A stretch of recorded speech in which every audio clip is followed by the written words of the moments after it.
Om Swastiastu, di sini saya Ngurah Gede Prema Satya Ananda dengan NIM 2015091047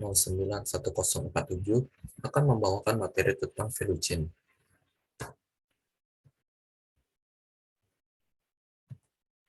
Nah, hal yang pertama yang harus kalian tahu itu ialah hal yang dapat dilakukan untuk membantu mengembangkan peningkatkan pertumbuhan perusahaan adalah dengan cara lebih memerhatikan value chain. Nah, value chain ini merupakan langkah awal bagaimana menentukan posisi perusahaan dalam dunia industri.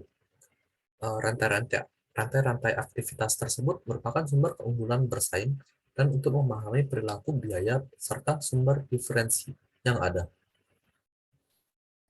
Untuk konsep analisis value chain ini menekankan pada sekumpulan aktivitas yang dikerjakan untuk mendesain, memasarkan, mengirimkan, serta memberikan pelayanan pada produk yang dihasilkan. Nah, apa sih itu value chain? Value chain ini merupakan alat untuk memahami rantai nilai yang membentuk suatu produk. Rantai nilai ini berasal dari aktivitas-aktivitas yang dilakukan, mulai dari bahan baku sampai ke tangan konsumen, termasuk juga pelayanan purna jual.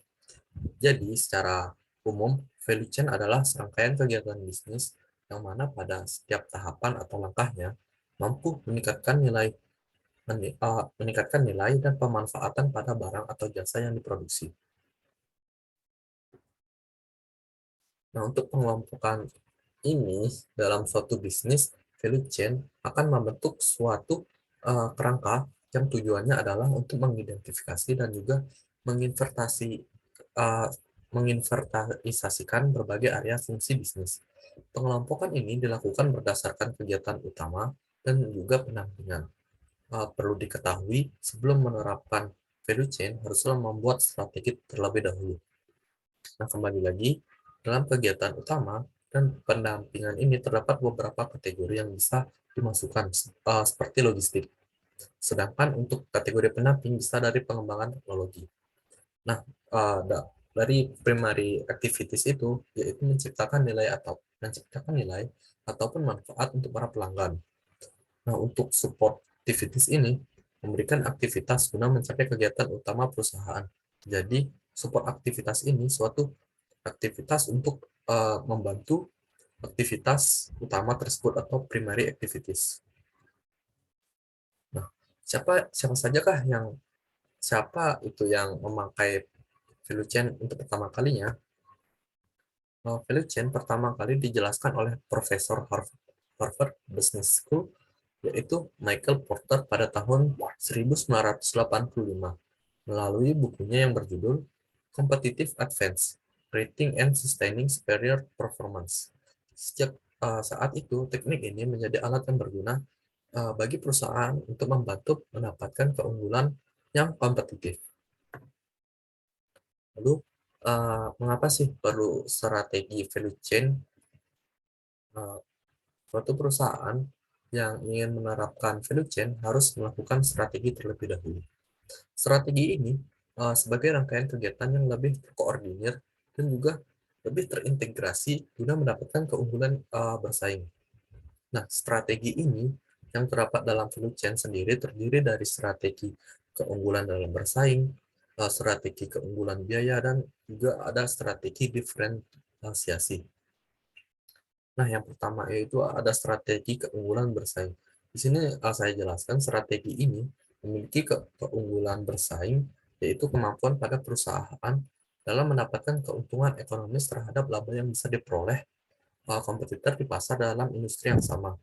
Keberhasilan suatu perusahaan ini bisa diukur dengan daya saing strategis dan juga profitabilitas yang tinggi. Perusahaan yang mempunyai keunggulan kompetitif ini berarti mampu memahami adanya perubahan struktur di pasar dan memilih strategi pemasaran yang lebih efektif. Yang kedua, ada strategi keunggulan biaya. Harga jual, biaya, dan biaya lain yang akan menjadi pertimbangan pada suatu perusahaan yang ingin menjual suatu barang ataupun jasa. Dari segi konsumen, keunggulan biaya ini bisa dilihat dari sisi harga jual yang lebih murah untuk suatu barang yang nilainya sama. Strategi ini, keunggulan biaya akan menjadi instrumen yang sangat penting untuk menjadi juara di dalam persaingan pasar. Biaya akan menjadi hal yang penting untuk menerapkan strategi selanjutnya, yaitu diferensiasi. Kenapa? Karena kompetitor harus bisa mempertahankan posisi biaya dengan para kompetitor lainnya agar mereka bisa tetap unggul. Seperti yang saya jelaskan tadi, strategi yang terakhir adalah strategi diferensiasi. Perusahaan yang hanya mengeluarkan produk yang sama dengan yang lain tentu tidak akan terlihat menarik. Sama halnya dalam strategi bisnis. Perusahaan bisa menerapkan strategi ini secara efektif. Kenapa? Karena walaupun tidak unggul dalam satu kriteria, suatu produk akan tetap dianggap menarik bila berbeda. Lalu bagaimana sih fungsi value chain itu? Nah, peran utama dari penerapan value chain adalah demi meningkatkan keuntungan perusahaan dan sebisa mungkin mengurangi biaya produksi perusahaan. Nah, antara fungsi lain dari value chain ini, saya akan menjabarkan dalam 4 bagian. Yang pertama adalah penelitian dan pengembangan, yaitu memudahkan melakukan penelitian dan pengembangan produk yang sudah dipasarkan. Yang kedua ada desain produk atau jasa hingga proses, yaitu membantu pendesainan produk agar lebih mudah untuk dijual di pasar. Yang ketiga ada produksi, yaitu meningkatkan produksi dalam sisi jumlah dan juga efisiensi biaya. Dan yang terakhir ada pemasaran dan penjualan, yaitu meningkatkan peluang saing di pasaran. Lalu kapan sih penerapan analisis value chain ini dapat digunakan?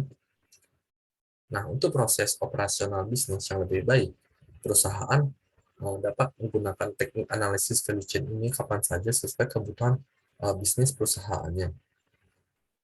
Kenapa sih harus menggunakan value chain ini? Menurut penjelasan sebelumnya, value chain yang lebih value chain yang perusahaan terapkan berguna untuk mampu bersaing lebih baik dari perusahaan lain dan mampu melakukan sesuatu yang tidak dapat di perusahaan lain lakukan. Oleh karena itu, perusahaan perlu memperhatikan setiap aktivitas-aktivitas dalam rantai produksi yang umumnya adalah analisis internal perusahaan. Oke, mungkin uh, segitu saja yang saya sampaikan.